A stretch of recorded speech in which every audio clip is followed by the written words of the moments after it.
everyone, welcome back to Sunny Life Channel. Thank you so much guys for tuning in. I'm here to update you of what is going to happen on the Queen from the 23rd to the 27th of November 2020 on Monday. Vuyiswa is forced to relieve her trauma as she gets closer and closer to uncovering who her attacker is. Schumacher's cockiness lands him in trouble on Tuesday. Thando tried to scare Schumacher off. Vuyiswa get closer to her quarry on Wednesday. Mpo's desperation doesn't phase Thando.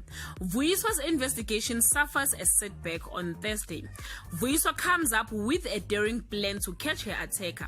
Schumacher fears for his safety and breaks up with his new love on Friday.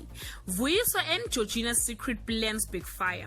Thando's apology is not what it seems. Guys, this is all I have for today. You can leave your comment below and share your thought. Guys, there is someone who's posting the full episode on Facebook. If you want her page, I will leave the link on the comment section.